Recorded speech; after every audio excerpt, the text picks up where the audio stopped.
The capture protocol, Captain Theron Vex stood in the observation deck of the Nexus Prime, his 6 chitinous limbs moving with practiced precision across the control interfaces.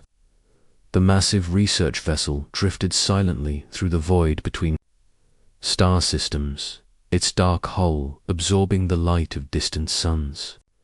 For 3 cycles, they had been studying the species that called themselves humans, and what they had discovered both fascinated and disturbed him.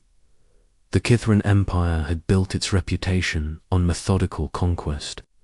They studied their enemies, catalogued their weaknesses, and then struck with overwhelming force. It had worked for over 2 centuries across dozens of worlds. The humans should have been no different. Dr. Zillara Kess approached from the research bay, her compound eyes reflecting the ship's ambient lighting. Her specialized limbs carried data tablets covered in behavioral analysis charts. Captain, the preliminary studies are complete. These creatures are even more primitive than we initially calculated. Theron's mandibles clicked in what passed for amusement among his species. Explain your findings, Doctor. They respond to emotional stimuli in ways that compromise their tactical judgment. They form attachments to other individuals that override survival instincts. Most significantly, they display what they call empathy, which makes them hesitate before eliminating threats. Zillara paused, reviewing her notes. Their technology is crude, their social structures chaotic, and their decision-making processes are clouded by chemical reactions in their brains that they call feelings. The bridge's communication system chimed. Commander Jorik's voice crackled through the speakers. Captain, we have located a human patrol vessel in the outer system. 2 occupants, minimal armament, perfect for live capture. Theron's 4 eyes focused on the tactical display. A small human ship moved slowly between the gas giant's moons, conducting what appeared to be routine sensor sweeps. Proceed with capture protocol. We need fresh subjects for study. The Nexus Prime's advanced stealth systems made it invisible to human sensors as it approached the patrol vessel. The human ship, designated Ranger 7 according to intercepted communications, continued its patrol pattern completely unaware of the danger approaching.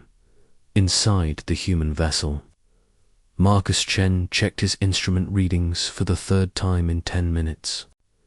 The dark-haired engineer had been part of the Solar Defense Corps for 8 years, though his official records showed only routine maintenance and patrol duties. His partner, Sarah Blake, monitored the communication channels from the pilot's seat.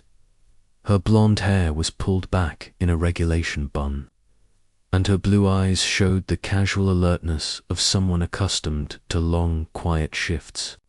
Anything interesting out there? Marcus asked, his voice carrying the easy familiarity of a long partnership. Nothing on the scopes, just the usual background radiation and debris. Sarah's fingers danced across her controls. Though I'm getting some strange readings from the electromagnetic spectrum. Could be equipment malfunction. Marcus nodded, making a note in his log. I'll run a diagnostic when we get back to base. Can't have faulty sensors during patrol. Neither human mentioned. The small device hidden in Marcus's toolkit that was broadcasting a specific frequency signature. They didn't discuss the modifications Sarah had made to their communication system that allowed them to send encrypted messages disguised as routine status reports. Their conversation was perfectly normal for 2 patrol officers on a routine mission. The Kithran capture beam struck without warning. Ranger 7's engines died instantly, and emergency lighting flickered to life throughout the small ship. Marcus and Sarah looked at each other with expressions of shock and growing fear. What the hell was that? Sarah's voice carried genuine panic as she struggled with dead controls. I don't know. All systems are down. We're being pulled toward something. Marcus worked frantically at his station, his hands shaking as he tried to restart their engines. Sarah, can you get a distress signal out? Negative. Communications are completely dead. Sarah's breathing became rapid and shallow. Marcus, look at the scanner. The passive sensors showed a massive shape materializing around them. The Nexus. Prime's hull stretched 4 kilometers in every direction, its alien architecture both beautiful and terrifying. Docking bays opened like hungry mouths, drawing the small human vessel inside. "Oh God," Marcus whispered. "It's them, the aliens." When the docking bay pressurized, Kithran soldiers surrounded their ship. The insectoid warriors moved with mechanical precision, their weapons trained on the small vessel. Captain Theron Vex approached personally, his imposing form casting long shadows in the artificial light. Marcus and Sarah emerged from their ship with their hands raised, their faces pale with terror. Sarah was trembling visibly, while Marcus kept glancing around as if looking for an escape route that didn't exist. "I am Captain Theron Vex of the Kithaeron Empire," he announced through a translation device. "You are now prisoners of war." "We're not at war with anyone," Marcus said, his voice cracking. "We're just patrol officers. We don't know anything important." "Please," Sarah added, tears forming in her eyes. "We have families. We're nobody special." Theron studied them with clinical interest. The fear response was exactly what Dr. Zalara had predicted. These creatures were already showing signs of emotional breakdown, and they hadn't even begun interrogation yet. The humans were escorted to holding cells in the research section of the ship. The cells were designed for observation, with transparent walls that allowed constant monitoring. Marcus and Sarah were placed in adjacent cells, able to see each other but unable to communicate directly. Dr. Zalara began her studies immediately. She watched as the humans exhibited classic stress behaviors. Marcus paced his cell nervously, while Sarah sat in the corner, occasionally wiping tears from her eyes. They made frequent eye contact, clearly drawing comfort from each other's presence. "Fascinating," Zalara murmured to her assistant. "Notice how they constantly seek visual confirmation of their companion's well-being. This emotional dependency could be exploited during interrogation." The first interrogation session began 6 hours after capture. Marcus was brought to a sterile room where Captain Theron Vex waited with recording equipment. The human sat across from the alien commander, his hands clenched in his lap. "State your name and function," Theron commanded. "Marcus Chen, engineering specialist, Solar Defense Corps." The words came out in a rush. "Look, I told you, I'm nobody important. I fix equipment and run routine patrols. I don't know any military secrets. Tell me about your homeworld's defenses." Marcus shifted uncomfortably. "I don't know much about that stuff. My clearance level is pretty low. I know there are defense platforms around the major colonies, but I've never seen the technical specifications." "What about your military command?" "Structure. I report to Lieutenant Morrison, who reports to Captain Hayes, who reports to, I don't know, someone higher up. I'm just a tech guy." Marcus's voice carried the plaintive tone of someone desperately trying to convince his captors he was worthless. The interrogation continued for hours. Marcus provided information readily, seemingly eager to cooperate. He described human technology as primitive but functional, their military as well-intentioned but disorganized, and their society as chaotic but peaceful. "We're not warriors," he insisted repeatedly. "Most humans have never even seen combat. We just want to live our lives and raise our families. When Marcus was returned to his cell, Sarah was brought in for her session. She was even more cooperative than her partner, tears streaming down her face as she pleaded for their release. "Please don't hurt us," she begged. "We're just trying to do our jobs. Marcus has a daughter back home. She's only 7 years old. Please." Sarah's interrogation revealed similar information. The humans were portrayed as a scattered, disorganized species with limited military capability and no real stomach for fighting. Their technology was described as adequate for basic space travel, but far inferior to Kithran systems. "They cry," Dr. Zalara reported to Captain Theron after the first day of interrogation. "They actually produce salt water from their optical organs when experiencing emotional distress. This level of emotional volatility would be crippling in any serious military encounter." Theron nodded, reviewing the interrogation transcripts. "Their responses are consistent. Either they are both telling the truth, or they have been trained to provide identical false information. Given their emotional state, I believe they are being honest. Asterisk. There is one anomaly," Zilara added. "Their physiological responses during questioning show elevated stress markers, but their heart rates remain surprisingly stable. It could be a species adaptation to fear. Continue the studies. I want to understand every aspect of their psychology before we proceed to the next phase." Over the following days, the interrogations continued.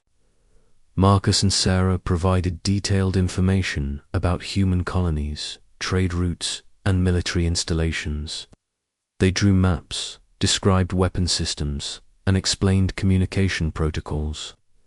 Both humans seemed desperate to be helpful, as if cooperation might somehow save them. But Dr. Zilara began to notice subtle patterns that disturbed her. The humans' emotional responses were perfectly consistent with her research, but there were tiny discrepancies in their stories. Marcus claimed to be a simple engineer, yet he possessed detailed knowledge of navigation systems that required advanced training. Sarah described herself as a basic pilot, but her understanding of communication protocols was far more sophisticated than her position should have allowed. Captain Zalara approached Theron during the third day of study. "I believe there may be inconsistencies in the prisoners' statements. Elaborate." "Their emotional responses appear genuine, but their technical knowledge exceeds what would be expected from personnel of their supposed rank. Additionally, I have detected micro-expressions that suggest they are monitoring our reactions during interrogation." Theron's mandibles clicked thoughtfully.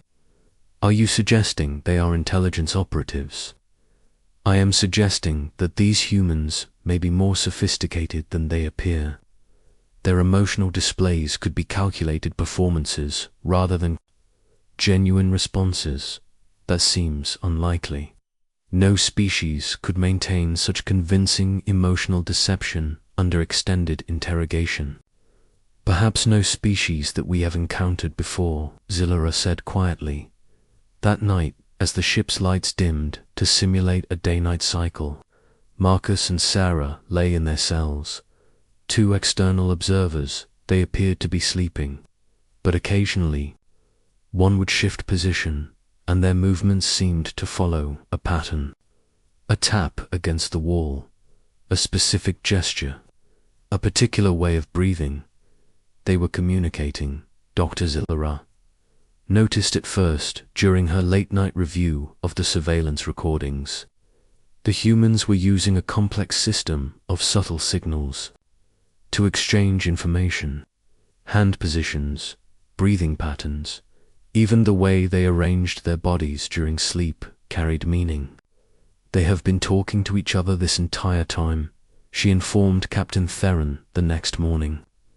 "Every moment we believed them to be broken and isolated, They have been coordinating their responses. Theron studied the recordings with growing unease. Are you certain? Observe this sequence. Marcus coughs twice, then shifts to his left side. 3 hours later, Sarah scratches her ear in a specific pattern. The next day, both prisoners provide identical details about a human defense installation that neither had mentioned before. This level of coordination suggests extensive training, or extensive practice, Zillara said darkly. Captain, I believe we may have captured exactly who they wanted us to capture. The realization hit Theron like a physical blow. If the humans were intelligence operatives, then their capture had been deliberate. They had been studying him while he thought he was studying them. Increase security protocols, he ordered, and prepare for enhanced interrogation. If these humans are spies, we need to know what they have learned about our capabilities. But even as he gave the orders, Theron felt a chill that had nothing to do with the ship's environmental systems. If the humans were this sophisticated, if they could maintain such perfect deception under interrogation, what else might they be capable of? In her cell, Sarah Blake closed her eyes and allowed herself a small, invisible smile. Phase 1 was complete. Now the real work could begin. The Revelation Protocol. Admiral Korath commanded the largest fleet in Kithaeron history from the bridge of the dreadnought, Eternal Dominion. 300 warships stretched across space in perfect formation, their hulls gleaming with the technology that had conquered half the galaxy. The fleet was approaching the edge of the human home system, preparing for what should have been a routine conquest. Status report, Korath commanded, his voice carrying the authority of someone who had never known defeat. Fleet formation optimal, Admiral. All ships report ready for combat operations. The tactical officer's report was delivered with practiced efficiency. Long-range sensors detect minimal human activity. Their defense installations appear to be exactly as described in the intelligence reports. Korath's 4 eyes studied the tactical display with satisfaction. The humans had defensive platforms around their major worlds, but nothing that could seriously threaten a Kithaeron battle fleet. Their ships were small and primitive, their weapons limited to chemical explosives and basic energy weapons. Maintain current approach, Vector, signaled the Nexus Prime to bring their human prisoners to my ship. I want to question them personally before we begin the assault. Captain Theron Vex received the order with mixed emotions. During the past week, his certainty about the human prisoners had continued to erode. Marcus Chen and Sarah Blake had been moved to maximum security cells, but even under enhanced interrogation, they maintained their cover stories with disturbing consistency. Prepare the prisoners for transport, he ordered Commander Jorik. Full restraints and monitoring. When Marcus and Sarah were brought to the transfer bay, they looked exactly like what they claimed to be. Terrified patrol officers caught in events beyond their understanding. Marcus's hands shook as the security restraints were applied, while Sarah's eyes were red from crying. Where are you taking us? Sarah asked, her voice breaking. Please, we've told you everything we know. You are being transferred to the fleet. Command vessel for final questioning, Theron informed them. Admiral Korath wishes to speak with you personally. Marcus and Sarah exchanged a look of apparent terror. The Admiral, but we're nobody important. We don't know anything that could help an Admiral. That remains to be determined, Theron replied. The transfer to the Eternal Dominion took place. In the shadow of the massive dreadnought, the humans were visibly awed by the ship's size and power, their expressions showing the crushing realization of just how outmatched their species was. Admiral Koroth waited in his command chamber. Vast space designed to intimidate visitors. The walls were covered with battle honors from conquered worlds, and the ceiling showed real-time displays of the fleet's formation. When the humans were brought before him, Koroth studied them with the same clinical interest he had shown to every species he had defeated. Marcus and Sarah appeared small and fragile compared to the towering Kithran admiral. "I am Admiral Koroth, Supreme Commander of the Kithran fleet. You will answer my questions completely and honestly." "Yes, sir," Marcus stammered. "We'll tell you anything you want to know. Your species has been observing our fleet movements for several months. Explain the purpose of these observations." Sarah looked confused. "Sir, we don't know anything about that. We just patrol the outer system. We've never seen your ships before. You captured us. Do not lie to me." Koroth's voice carried deadly menace. "We have detected human reconnaissance probes in 7 different systems along our approach route. Maybe those were science missions," Marcus suggested desperately. "We do a lot of research on other star systems, but we're not military intelligence. We wouldn't know about that kind of thing." Koroth continued his questioning for hours. The humans maintained their story with the same consistency they had shown Captain Theron. They were simple patrol officers, their military was disorganized and poorly equipped, and their species was primarily interested in peaceful exploration. "Tell me about your homeworld's orbital defenses," Koroth demanded. "There are some defense platforms," Sarah admitted, "but they're mostly for protecting against asteroids and debris.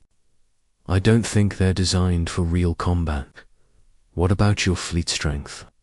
"We have patrol ships like ours, some cargo vessels, and a few larger ships for deep space missions," Marcus explained, "but nothing like your fleet.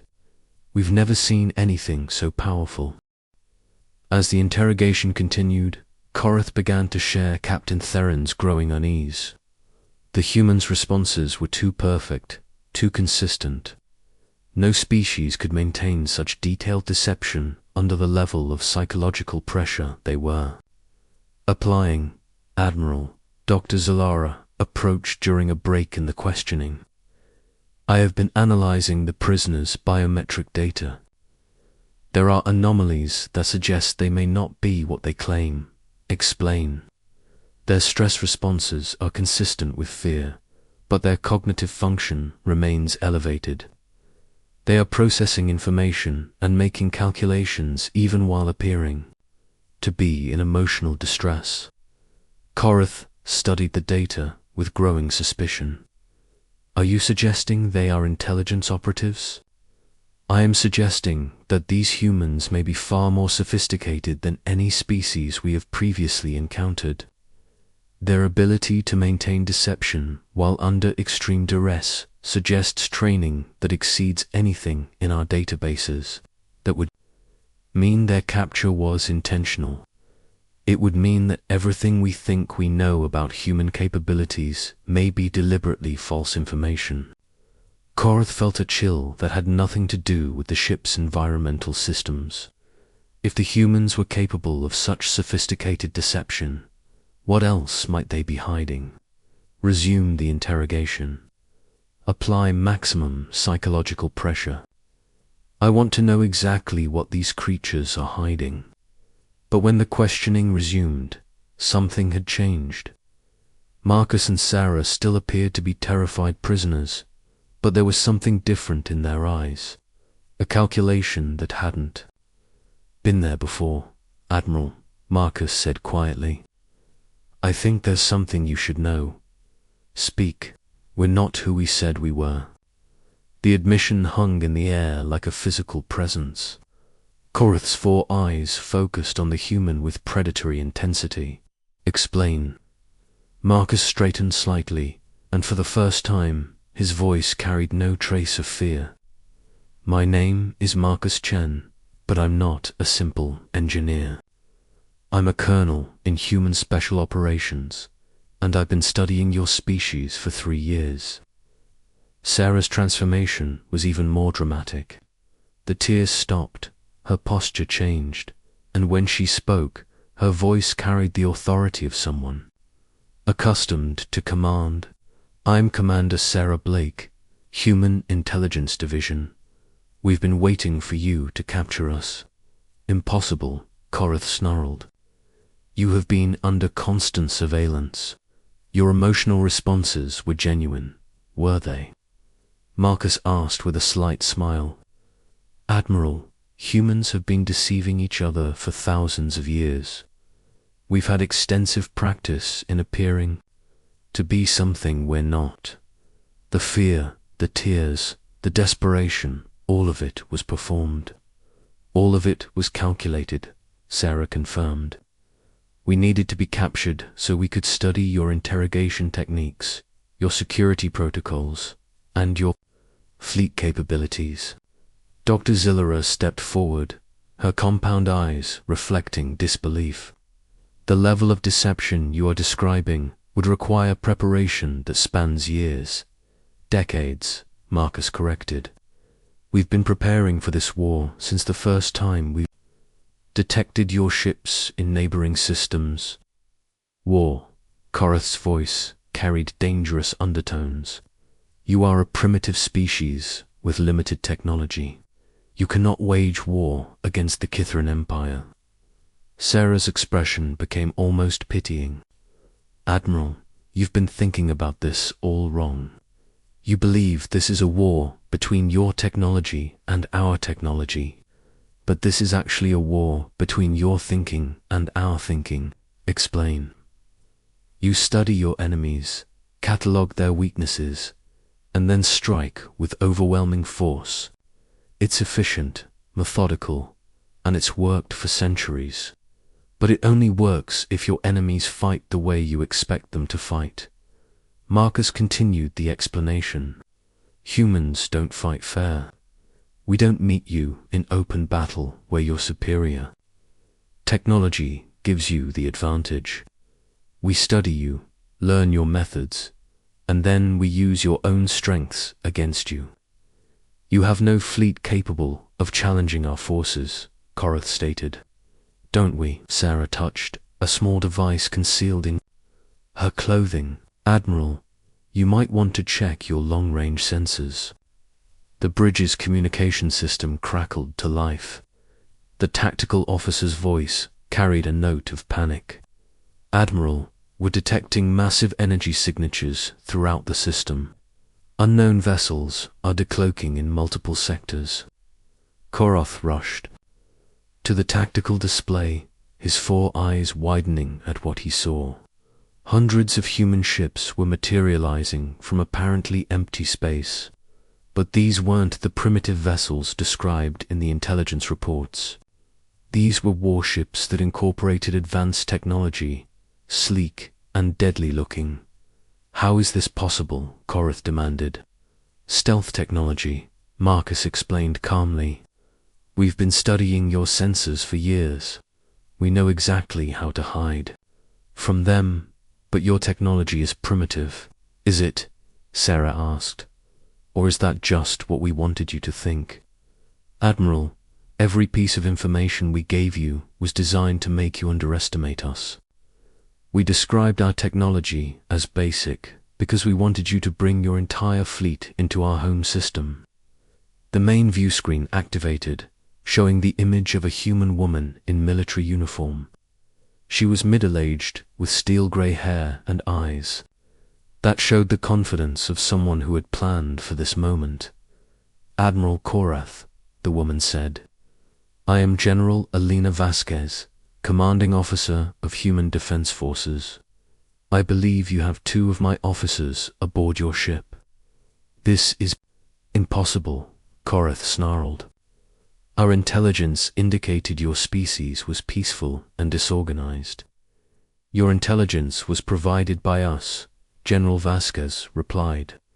We've been feeding you false information for 3 years, preparing for this moment. You cannot defeat The Kythran Empire. We have conquered dozens of worlds. You've conquered dozens of worlds that fought the way you expected them to fight. But humans have been fighting each other for millennia. We know every trick, every strategy, every way to hurt an enemy. Marcus stood up, his restraints somehow no longer secured. Admiral, did you really think we would allow ourselves to be captured without a plan? Sarah was also free, and both humans were now standing with the confidence of officers rather than prisoners. Every moment we've been aboard your ships, we've been gathering intelligence. We know your weapons, your defenses, your communication protocols. More importantly, Marcus continued, we know your psychology. We know how you think, how you make decisions, how you respond to threats. General Vasquez's voice filled the bridge. Admiral, I'm going to give you the same choice you've given dozens of other species. Surrender now, and your people will be treated with respect. Continue fighting and face the consequences. Korith's mandibles clicked in fury. The Kythran Empire does not surrender to primitive species. Admiral, Dr. Zillera approached quietly. I'm detecting energy buildups throughout the human fleet. Their weapons are powering up. Then we fight, Korath declared. All ships, attack formation. Show these humans the price of challenging the Empire. The battle began with the fury of two civilizations colliding. Kythran ships opened fire with weapons that could crack planets, their energy beams reaching across space to strike at human vessels. But the humans didn't meet them in the kind of direct confrontation the Kythrans expected. Instead, the human ships moved with impossible coordination, each vessel seeming to know exactly where the others would be. They struck at the Kythran formation from multiple angles, using hit-and-run tactics that prevented the aliens from bringing their superior firepower to bear effectively. They're fighting like a single organism, the tactical officer reported. Their coordination is perfect. How are they achieving this level of coordination? Korith demanded. Marcus, who was now standing freely on the bridge, answered, Practice. Admiral, we've been fighting each other for our entire history. We know how to work together when we have to. But your communications are limited by light speed delay, are they? Sarah asked. Admiral, you assumed that because our technology appeared primitive, we couldn't have developed advanced communication systems. But we've been using quantum entanglement for instantaneous communication for decades. On the main screen, the battle continued to rage, but it was becoming clear that the humans were not the victims in this engagement. Their ships were systematically dismantling the Kythran formation, using tactics that seemed to anticipate every move the aliens made. This is impossible, Korath whispered. We are the superior species. We have conquered the galaxy. You've conquered species that fought the way you expected them to fight, General Vasquez said from the view screen. But humans are different. We don't just adapt to our environment. We make our environment adapt to us. The battle raged for hours, but the outcome was never really in doubt. The human fleet had been designed specifically to counter Kythran tactics, and their coordination was flawless. One by one, Kythran ships were disabled or destroyed. Admiral, the communications officer reported, we're receiving surrender requests from 17 ships. They're requesting permission to withdraw from the battle. Korith stared at the tactical display in disbelief. His invincible fleet was being systematically destroyed by the species he had thought were primitive. How? He asked quietly. Marcus approached the broken admiral. Because we're not just warriors, Admiral. We're survivors. We've survived ice ages, plagues, wars, and disasters that would have destroyed other species. We learned that the key to survival isn't being the strongest or having the best technology. It's being the most adaptable. Sarah added, we studied you for years, learned your methods, and then we prepared for this exact scenario. We knew you would come, and we knew exactly how you would attack. But the cost, Korath said. Your casualties must be enormous. Actually, General Vasquez said from the screen, we've suffered minimal losses. When you know exactly how your enemy thinks, it's relatively easy to avoid their attacks. The battle ended with the surrender of the remaining Kithaeron ships. Admiral Korath sat in his command chair, staring at the tactical display that showed his fleet scattered and defeated. What happens now? He asked. Marcus and Sarah exchanged a look before Marcus answered. Now we talk. Humans don't fight for the joy of conquest, Admiral. We fight to protect ourselves and our families. We're willing to discuss terms. The Kithaeron Empire can continue to exist, General Vasquez explained. But your days of conquest are over. You will withdraw from all occupied worlds and begin the process of establishing peaceful relations with the species you have enslaved. And if we refuse, then you will discover that what you've seen today was just a demonstration. The full capabilities of the human defense forces are still classified. Korath looked at the two humans who had deceived him so completely. You knew this would happen from the moment we captured you. We planned for it, Sarah confirmed. Every action, every word, every emotion was calculated to bring you to this moment. The tears, the fear, the desperation, all performed, Marcus said. Admiral, humans have been telling stories to each other for thousands of years. We know how to make others believe what we want them to believe. Dr. Zilora approached slowly. The level of deception you maintained suggests preparation that spans generations. Decades, Sarah corrected. We've been preparing for this war since we first detected your empire expanding in our direction. But why not simply reveal your true capabilities earlier? Marcus smiled. Because then you would have been prepared for us. This way you brought your entire fleet into our home system, where we had every advantage. Admiral Korath closed his 4 eyes and made his decision. I will order the fleet to stand down. We will discuss your terms.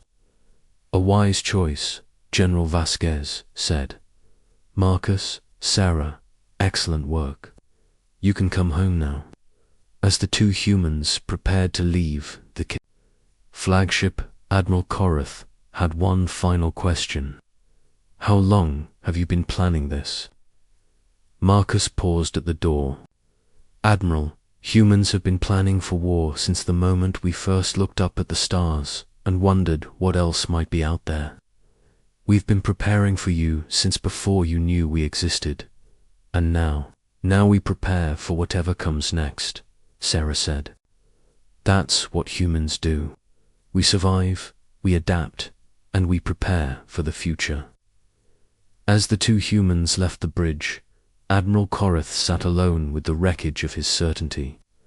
The Kithaeron Empire had built its power on the belief that they were the superior species, the ultimate warriors. But they had encountered something they had never imagined, a species that was willing to appear weak in order to become strong. The humans had not just defeated the Kithaeron fleet, they had shattered the Empire's understanding of what it meant to be a warrior. And in doing so, they had announced to the galaxy that humanity was not to be underestimated. The hunters had become the hunted, and the prey had revealed itself to be the most dangerous predator of all. Asterisk.